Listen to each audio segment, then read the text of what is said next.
Olá, povo de Deus, sexta-feira, 10 de fevereiro de 2023, Santa Escolástica, quinta semana do tempo comum.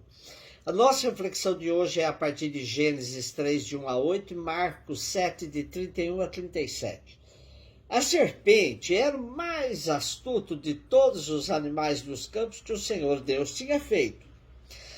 Ela disse à mulher: é verdade que Deus vos disse, não comereis de nenhuma das árvores do jardim? E a mulher respondeu à serpente: do fruto das árvores do jardim nós podemos comer, mas do fruto da árvore que está no meio do jardim, Deus nos disse: não comais dele, nem sequer o toqueis, do contrário morrereis. A serpente disse à mulher: não, vós não morrereis.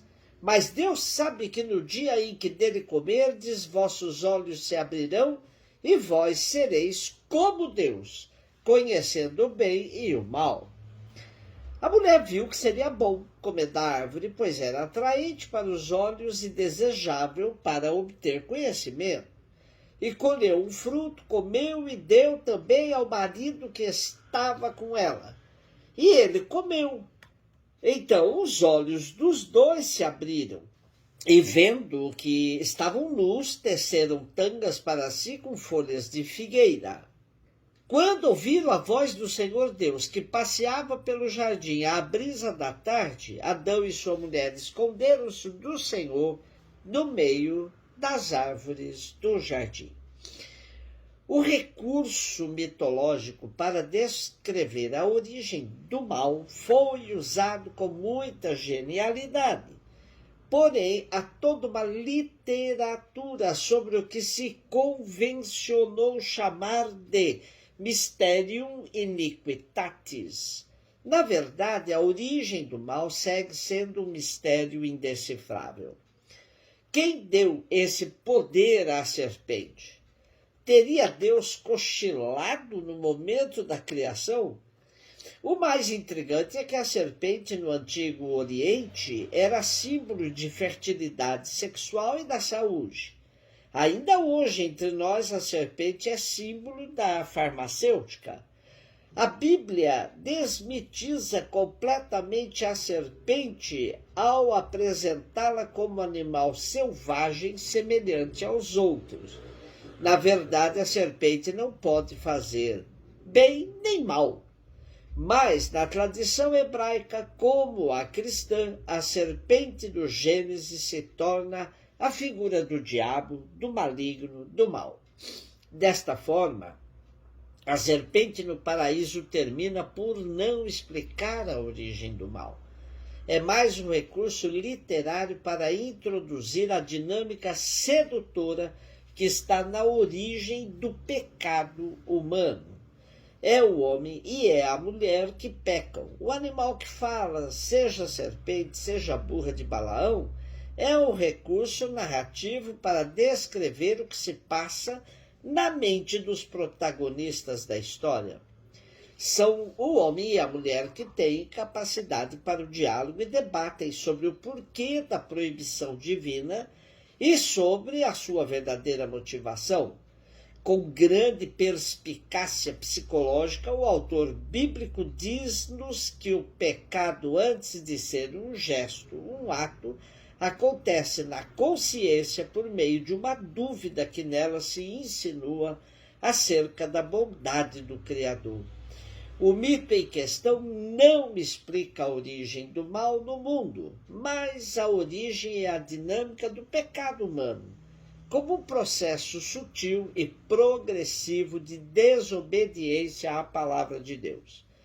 É verdade que neste processo podem intervir fatores externos e causas sobre-humanas, mas o autor quer acentuar sobretudo a responsabilidade do homem e mulher. Fala-se de pecado original porque ele nos descreve a origem de todo pecado. Mas permanece a eterna dúvida: qual a origem do mal? Marcos 7, 31, 37. Jesus saiu de novo da região de Tiro, passou por Sidônia e continuou até o mar da Galileia, atravessando a região da Decápole.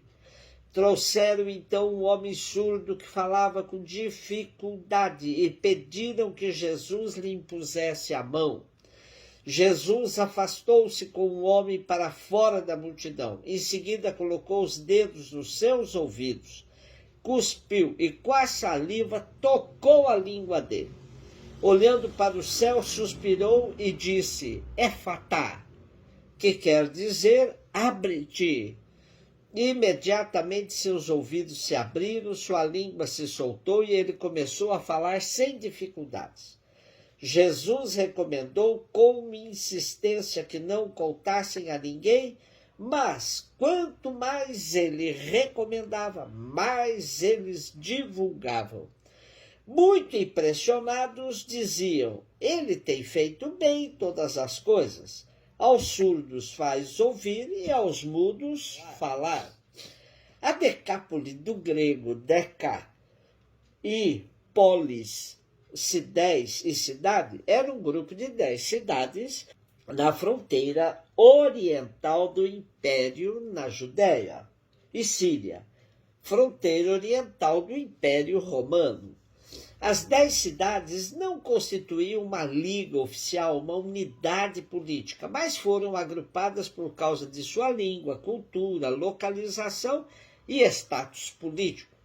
Elas foram fundadas por comerciantes gregos e imigrantes, tornando-se centros da cultura helênica em uma região predominantemente semita, nabateus, sírios e judeus, e cada uma delas tinha um certo grau de autogoverno. Com exceção de Damasco, a região de Decápole está localizada no que hoje é o moderno país da Jordânia. Portanto, Jesus continua fazendo circular a boa nova em terras chamadas pagãs. Desta vez, Jesus cura um surdo, tartamudo, cuja capacidade intelectual estava condicionada pela sua deficiência. Por isso, ao tocar-lhe os órgãos doentes com saliva, Jesus não quer fazer magia, à maneira dos taumaturgos da época, mas apenas dirigir-se à consciência daquele que ia ser objeto do prodígio. O assombro dos que presenciam os milagres de Jesus lembra-nos Gênesis 1. E Deus viu que tudo era bom. Mas também Isaías: o mudo gritará de alegria. Em Jesus realizam-se as promessas de salvação.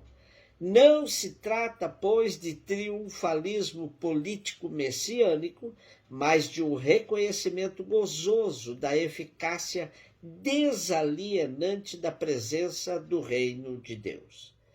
Sempre é bom olharmos as curas de Jesus como gesto de resgate da cidadania, pois um deficiente era impedido de participar da vida social e religiosa. Sendo curado, pode reivindicar seu direito à participação de tudo, plenamente. Dar continuidade à prática de Jesus vai exatamente nessa missão de resgate da cidadania de tantos irmãos e irmãs que vivem alienados nos dias de hoje. Celebramos hoje Santa Escolástica, irmã gêmea de São Bento de Núrcia, pai do monaquismo. Escolástica buscava a santidade desde muito jovem, e conta-se que iniciou sua vida consagrada a Deus antes de seu irmão São Bento. Nasceu a 2 de março de 480 e faleceu a 10 de fevereiro de 543. Um beijo no seu coração.